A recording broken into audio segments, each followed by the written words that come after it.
Welcome to Airway Exchange, the podcast for empowering educators and inspiring future CRNAs, a new series of Beyond the Mask supported by AA&A. We're your host team. I'm Greg Collins. I'm Nikki D'Amico. I'm Erin Martin. And I'm Louisa Martin. We're here to support the community of CRNA educators with conversations to explore, learn, and grow. To pursue excellence in the evolving field of nurse anesthesia education. And to champion our students and enrich the future of the profession. This is Airway Exchange. Welcome back to Airway Exchange. We're happy to be here with you tonight. This is our fourth episode. Man, we're rolling. Really enjoying this platform. Hope everybody is as well. I'm going to give you a few teasers about what's coming up because I think that's fun to think a little bit ahead. November. This is November. We're going to have a theme for both November and December. And our theme for November is kind of the state of the academic workforce in nurse anesthesia education. We'll talk a little bit about the state of that as it sits today. Also, going to spend some time in our next episode talking about transitioning people from potentially clinical practice into academics, how that works. We have some special guests. We're going to talk about those here in a moment. Excited to get them done. And then in December, we're going to change gears a little bit and concentrate on faculty and student wellness. I think that's a big topic that we all need to discuss and spend some time on.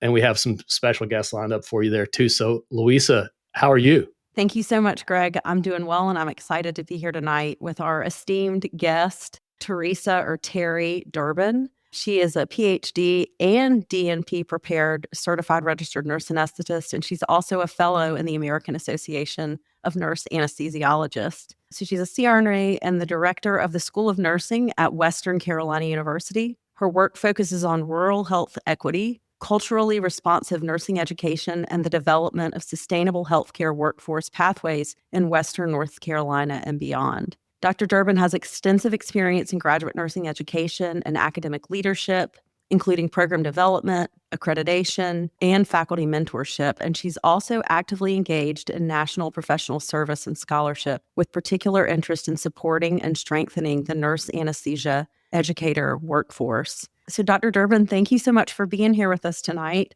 I would love to hear if there's anything you want to add that we missed in your bio, and just if you could tell us a little bit about how you got to where you are today and your passion for stabilizing the nurse anesthesia education workforce. Absolutely. So thank you for having me. My passion for stabilizing the healthcare workforce really stems back to when I was a child. My sister had an accident. You guys are going to think this is ridiculous. My sister had an accident while we were building a pig pen. I promise I am not making that up. We were building a pig pen and she hit a nail with a hammer. And we're all healthcare people here, right? So I can tell you this story. She hit a nail with a hammer and it came back and went into her eye. And we were an hour and a half from the closest hospital. And it doesn't hurt when something goes in your eye. I know this from experience because she had caught a little bird and brought it to my mom with the nail in her eye. And of course, my mom panicked and said, ah, and we bundled into this old farm truck held together with duct tape and baling wire. You don't know you're poor when you're a kid on a farm, right? But we were very poor and drove the hour and a half to the hospital, and she nearly lost that eye. She still can't see out of it. And that, as I grew older, I started to realize that if we had a hospital in our community, they might have been able to do something to save it. So my conviction that people need care in their communities comes from that early experience. And being the dirty little kid that the nurses were nice to made me want to be one of those folks that could help stabilize your family when everything was in chaos. And so I was drawn to anesthesia because I really enjoyed procedures as a critical care nurse. And I love nurse anesthesia, but I quickly realized that it was imperative that some of us step away from the bedside, at least partially, to become faculty, or we would not have any more nurse anesthetists. And I also realized that in the academy, people were making decisions for us that weren't nurse anesthetists, one, and many times weren't clinicians at all. And so their decisions didn't make any sense. And so I thought, okay, you've got to put your money where your mouth is. And when opportunities opened up in academia, I stepped into them. And often it's the case that, frankly, people think that director is an exalted job. And the truth is, it's the job that nobody else wants. That's really genuinely the truth. It is a thankless job. I love my faculty and staff, but I work probably 60 to 70 hours a week. I am never off. I maintain a clinical practice because I think that's important and I don't want to lose that skill set. So I am literally right now working all the time. Every day this week, I'm working late. It just is what it is. But people need care in their communities, and everybody is going to need a nurse someday. And most of us are going to need a nurse anesthetist someday. Anesthesia care is critical in small communities, in rural communities, because what are you supposed to do if you have a farm accident, right?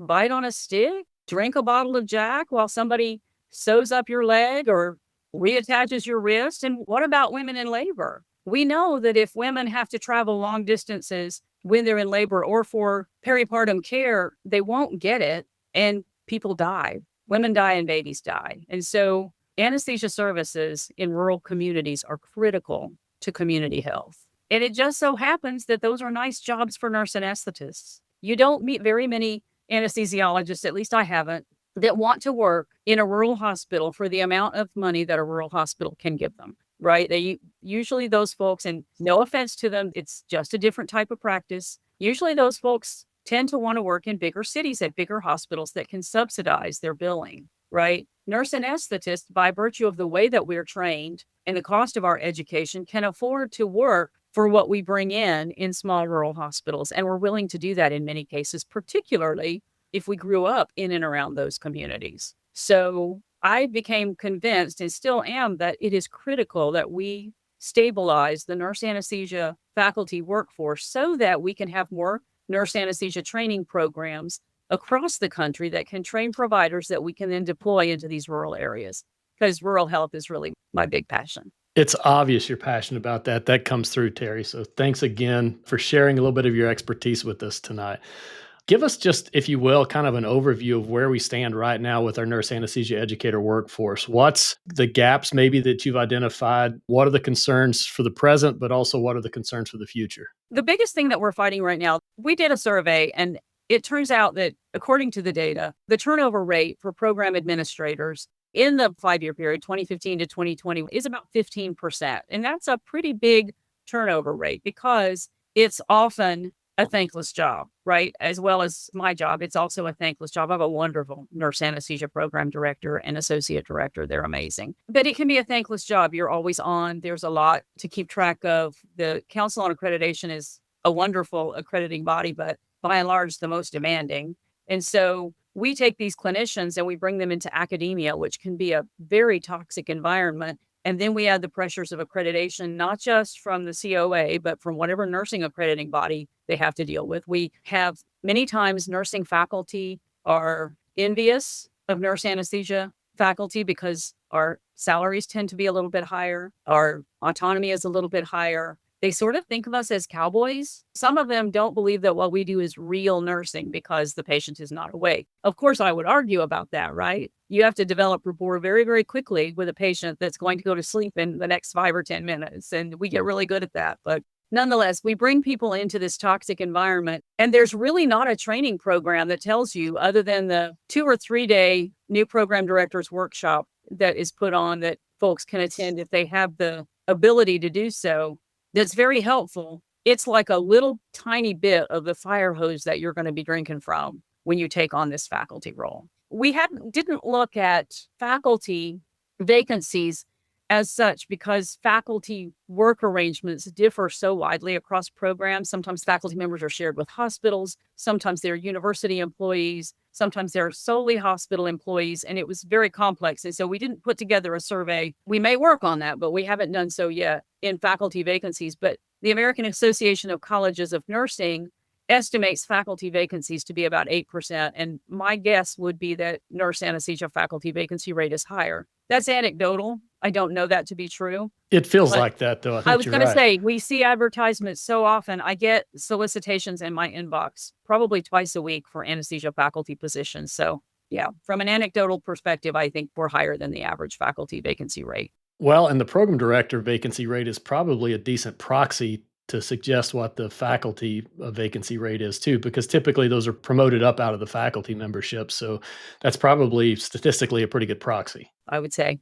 Yeah. So Terry, let's talk a little bit about both recruitment and retention, because I think those are things that you've studied. What do you think the big barriers are to get people to transition from maybe a clinical practice into an academic practice? I think there's a couple of barriers. First of all, clinical salaries are very high right now, even for W-2 employees. And so we're competing with that. We're competing with the fact that when you're a clinician, at the end of the day, you turn your last patient over to the recovery room, do whatever you need to do for billing, maybe restock your anesthesia cart, and you're done for the day. On my clinical days, I'm often done for the day by 3 o'clock in the afternoon. And of course, my director job intrudes, because at that point, then I answer all the emails that I missed during the day. But if I didn't have that, there would be days when I would be done at 1 o'clock and that would be it. And so I remember that as a clinician. So there is that. There's the salary piece. There's the fact that the work that we do in clinic, let's face it, is viscerally satisfying. It is tremendously satisfying to take someone that's frightened and hurting, calm them and give them the medications that they need and get them off to sleep and wake them back up again and turn them over to the recovery room, happy, maybe still groggy, but happy and pain-free, and often saying, when do we start? It's just, there's something so satisfying about that. You've got to admit that it's a pull to get us away from the bedside. Our jobs are that good, but our jobs also change lives. So I think that training people in the ability to do that is also a kind of magic in and of itself, right? Yeah, I think that's great. And Louisa, you have a kind of a great story being a pretty new transition from clinical to academic faculty in terms of what you were looking for with that. And I think we can kind of speak now to what we do to overcome those barriers. I think the salary thing is obviously the elephant in the room. That's a difficult one to overcome. It's difficult for programs. It's difficult for universities to pay the salaries that are anywhere close to the clinical salaries. But what about job satisfaction? Louisa, I know your story a little bit, but share a little bit with us about kind of what do you get as a lift? All the great things that Terry mentioned about dropping that patient off in recovery, what does that look for you like on a day-to-day basis? I thoroughly enjoy my faculty practice day. I have it tomorrow, and I enjoy the opportunity to work with any students we have on rotation at the site where I practice in the OR. But I also enjoy a day to myself administering anesthesia. It's been enticing, in full disclosure, lately, because there have been a lot of stressful factors, just with where I am in academia right now. I'm 3 years in full time, and I've recently been promoted to one of the assistant program director positions. I'm still teaching in the classroom. So I'm still, I feel, learning who I am as an educator in the classroom, but also wanting to grow and get that engaged in professional development. I want to be the best educator in the classroom that I can be, and I want to be the best assistant program director that I can be. And there's so much to learn about policies and the COA and navigating the politics of, as you said, Terry, interacting with other nursing faculty who don't always like us. My dissertation research was on incivility in the OR, but it translates. There's a whole body of literature on incivility in academia, and it's baffling to me. It really is baffling to me, but it really is also frustrating because all of us in my nursing anesthesia program work really hard. And as I would imagine nursing anesthesia faculty in programs throughout the United States, we put out phenomenal results for the college that we sit in. We're publishing, we're presenting at meetings, we're on podcasts, we're asked to be on podcasts. We're engaged with our students. I genuinely care about my students, and I feel I do a good job of communicating that to them. But it's hard when sometimes all I feel from others in the college around me is, how to say it, petty, I guess, jealousy. It's really disheartening. Sometimes it's not always with other nursing faculty. For me personally, sometimes it's been with other nursing anesthesia faculty when there's competition, I feel, for positions either within where you work or positions within the AANA. I'm of the mindset, a great mentor once told me, you don't need to worry about getting a piece of my pie. You have your own pie. Everybody has their own pie. And sometimes I feel like nurse anesthetists can be competitive with each other when they don't have to be. Not always, but sometimes. And so anyway, lately it's been really enticing because there are a couple of openings in where I practice clinically, and they're really trying to get me to come back. I feel very loved and valued every time I go into that hospital. I worked there as a nurse, as a bedside nurse. And I've had the privilege of working there as a nurse anesthetist since 2017. And I love the surgeons. I love the anesthesiologists. I love the CRNAs I work with. We have phenomenal CRNAs. And your patience, that's a great way you describe it. It's viscerally rewarding. But at the end of the day, I had this conversation with our chief who was really trying to lure me back into full-time clinical practice. And I just said, at the end of the day, I love being in academia. I love it, even though I've got to go sit in the break room and answer, 20 emails. And, you spend, 90% of your time on 10% of the students. And we're in the middle of admissions and had faculty senate today. It's all this stuff, but there's some part of me that loves it. But at the same time, sometimes I think it is very stressful and can at times be very thankless, like you said. It's been a steep learning curve for me.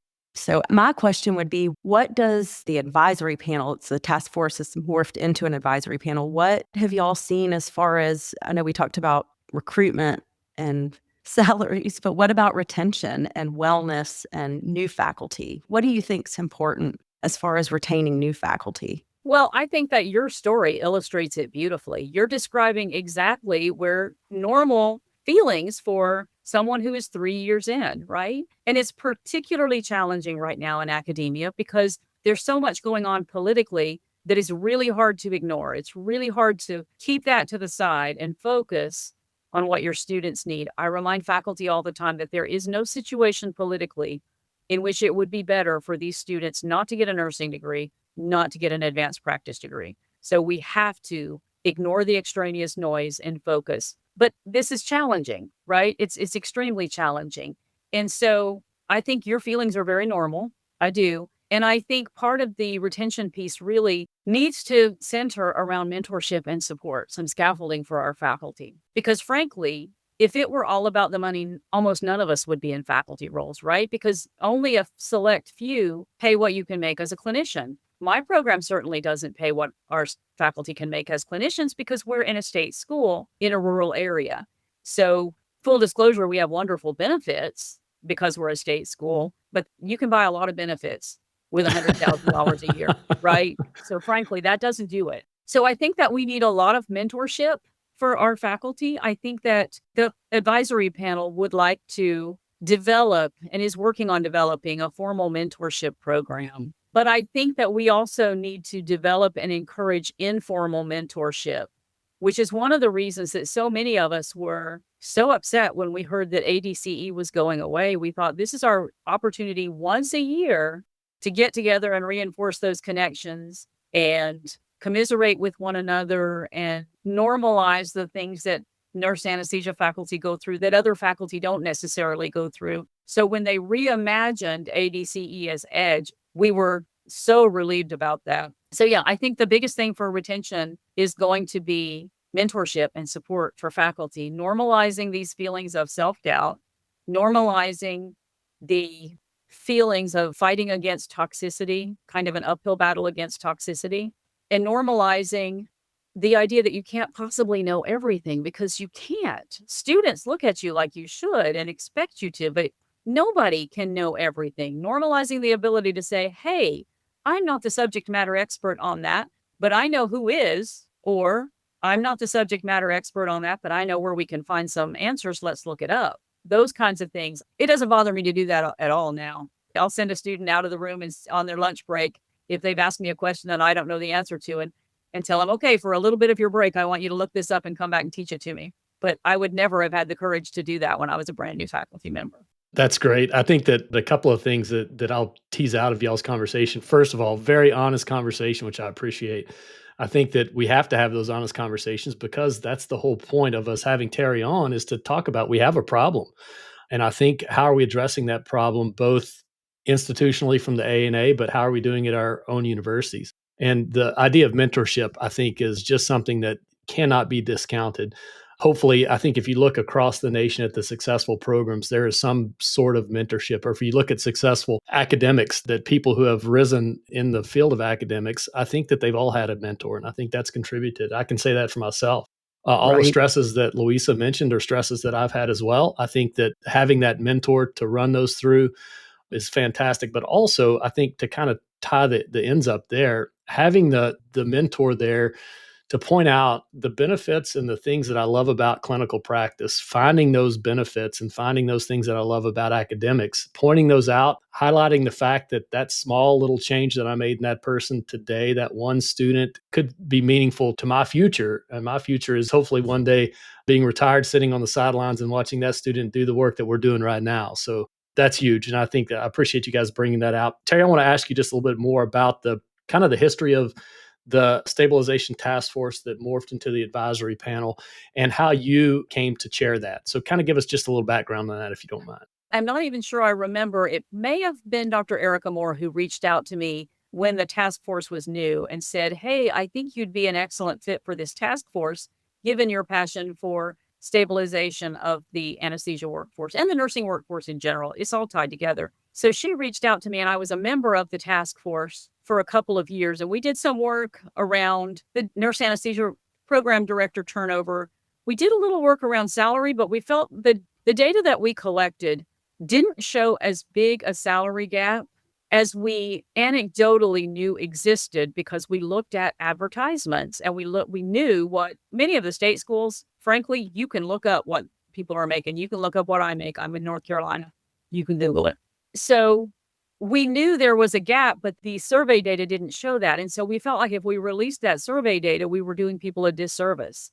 Bad data is worse than no data. So we sat on that. I'm not sure if we will revisit that survey in this coming year, because every year the board of directors gives you a charge, and you really have to, as an advisory panel to the AANA board of directors, you're responsible for sticking to those charges. And so as we morphed into an advisory panel, because it became clear that a task force really is something for a short-term problem, isn't it? It's something to solve a problem that you can solve in a year or two. And it became clear this is not the sort of problem that you can solve in a year or two.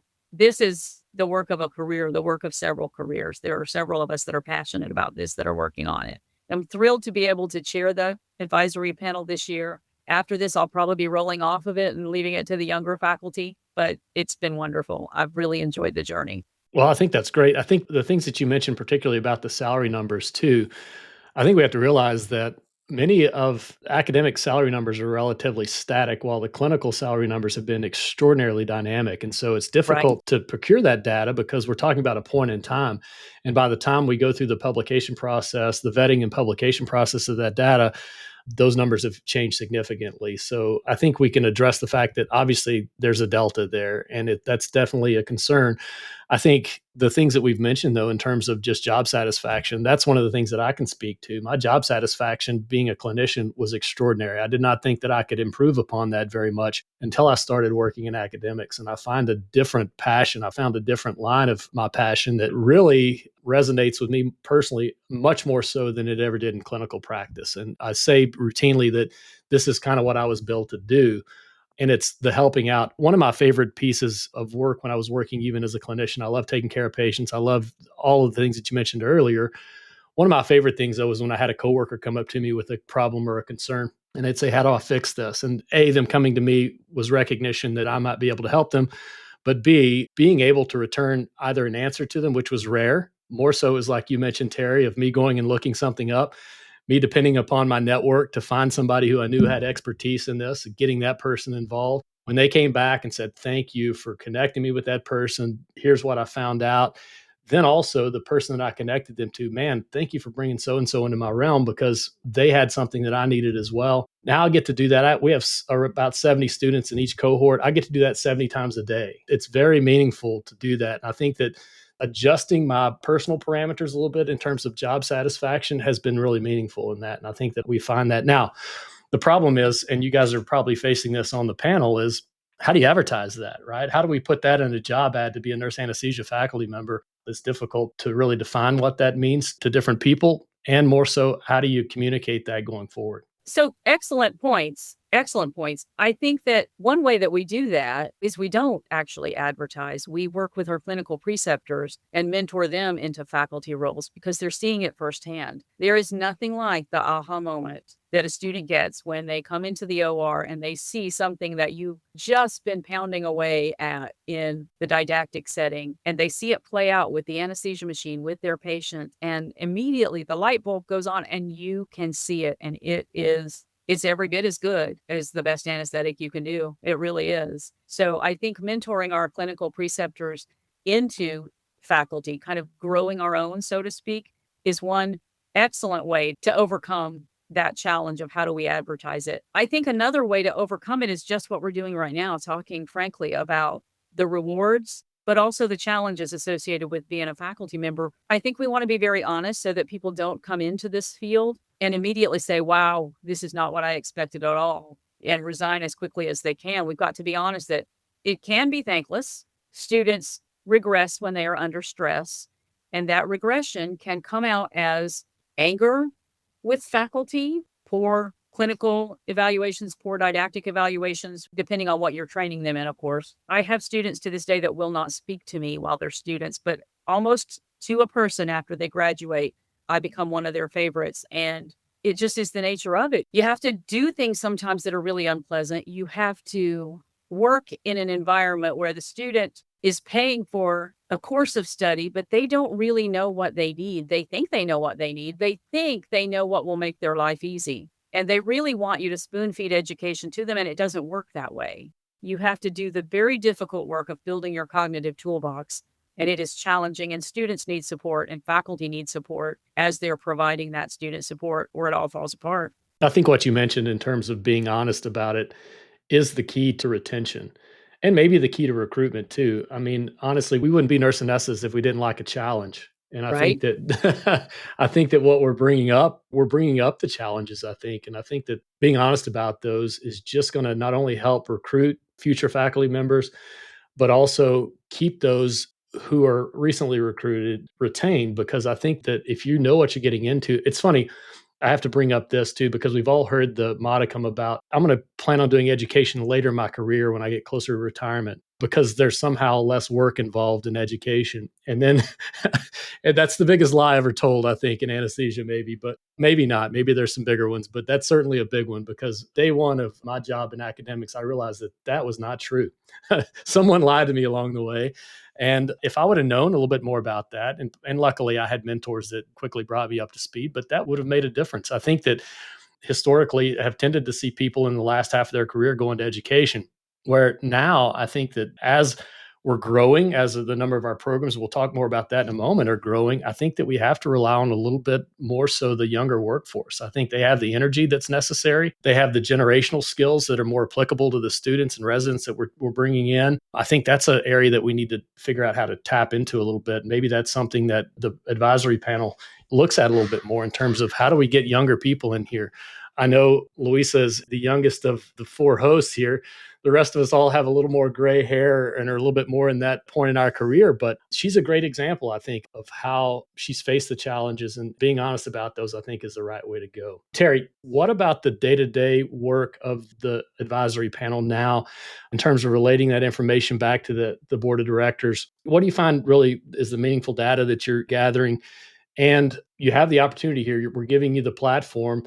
How do you want to see the board of directors? You're speaking to one, in fact. So how do you want to see the board of directors use that data to really improve the situation? That's an excellent question. I would really love to see the board of directors when the board, and there's nothing wrong with this, I understand why they do it. When the board puts charges forth, they're often very, very broad. The broad charges that were given don't often lend themselves to narrow data collection points. And so if the board has data that you all would like to see, it would be very helpful if that was put forth in the charge. Because in the past, there have been folks who have served on committees or advisory panels or task forces that have gone well beyond the charge that the board of directors have given them. And so the ANA staff, rightfully so, are very careful when they guide us on what we can and cannot do in response to the charges. That's absolutely as it should be. I understand the point. But if there's data that you really want as a board, it would be very helpful if you included that in the charge.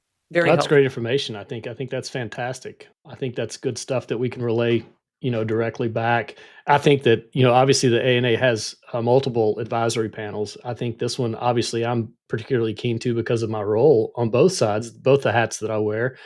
But I think that's great. And I think what sort of data would you find meaningful, empowering, whether it be salary data, whether it be turnover data?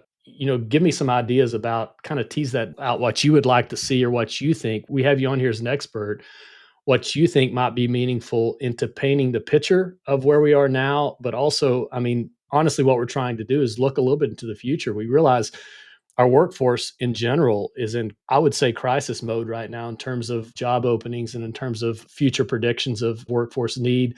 The gray haired people like me that are looking, at the light at the end of the tunnel in terms of retirement, what would you like to see that can make a difference? What pieces of data do you suggest would make a big difference? What a great opportunity to talk about this. Thank you. I would love to see us redo the salary survey to see if the results this time are different than they were in the past, to see if we really can reflect the gap that we all know exists in between clinical salaries and faculty salaries. I would love to see a survey around turnover data, but I'd also love to see a survey around the types of employment arrangements that exist throughout the country for faculty. I'd like to tease those out. We don't have to reinvent the wheel. And if we knew about some of the creative employment strategies programs are using, maybe that would help other programs who are struggling to keep faculty. I'd also love to find high performing programs and just do an evaluation of them. What are they doing that's working? How is it working and why is it working? And could we replicate it in other programs that are struggling? It does nobody any good to have an anesthesia program struggle anywhere in the country, right? There is a tremendous need. There is going to be a need for probably at least the next 15 years for more and more anesthesia providers. And nature abhors a vacuum. So if we don't create enough CRNAs, there will be another provider that will fill those spots. There will. And we might not like what comes out of it. And so I think it is incumbent upon us to develop and support strong nurse anesthesia programs throughout the country. We need to stop acting like crabs in a bucket, and we need to start pushing one another up instead of pulling one another down. And that's the absolute truth.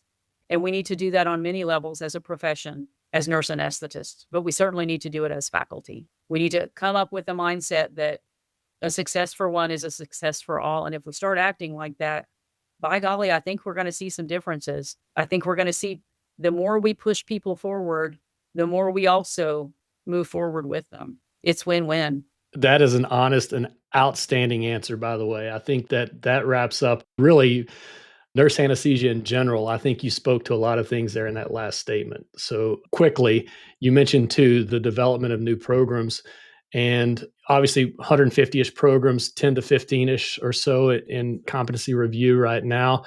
What do you suggest? I mean, obviously that's going to put a strain on an already strained workforce. I say, first of all, we need those programs and we need those nurses. We need those nurse anesthetists, nurse anesthesiologists. So I say we have got to find a way to support those folks. If it means that we do some sort of creative faculty sharing thing with new programs, I'm all for it. Maybe it's the case that some of our folks who have gone into retirement can come back out of retirement and serve as consultants to the programs that are being developed. I think there's a whole lot of amazing folks that I've worked with over the years that would make outstanding consultants to new programs. Let's tap into that expertise. Let's insist through the COA that universities that are developing programs tap into those resources.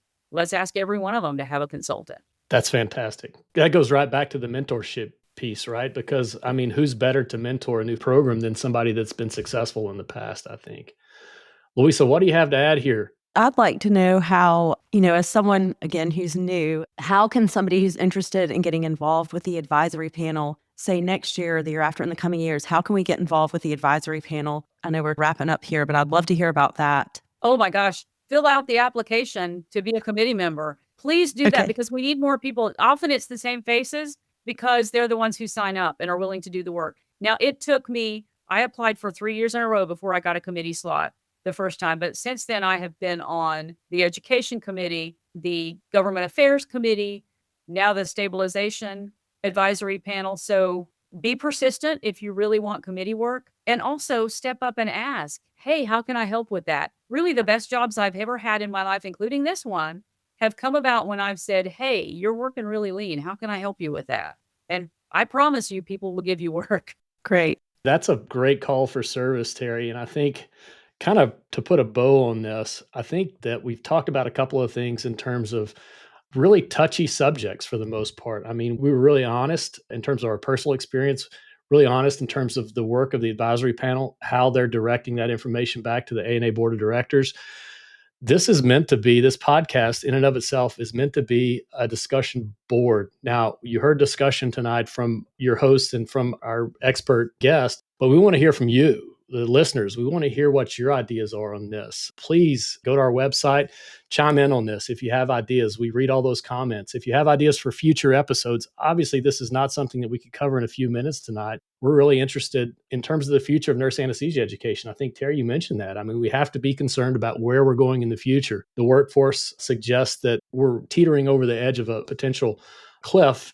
And boy, as you mentioned, Terry, I think this is important to point out, those gaps will be filled. We need to make sure that they're being filled by nurse anesthetists and by nurse anesthesia faculty members. And the academic piece of that is critical. It is the absolute linchpin in our workforce. Without the academics, we don't have the workforce. And so I think that's great. So those comments, please go to beyondthemask.com/Airway Exchange. We want to hear from you. We want to hear about how we take this topic a little bit further, maybe in future episodes. Terry, I want to thank you so much for being our first guest. That distinguished honor. You did a phenomenal job kind of helping us understand the landscape of where our workforce is, giving us some ideas about the future. And more importantly, that passion that you suggested really shone through tonight. So thank you for your appearing on the podcast. We look forward to working with you in the future. Thank you so much. Thank you, Terry. And we'd be remiss if we didn't say thank you for your work in the space of rural anesthesia, and that November is Rural Medicine Month. And so again, thank you for your important work in this space. And our sibling podcast, Grade 1 View, is going to be having a podcast this month exclusively on rural anesthesia.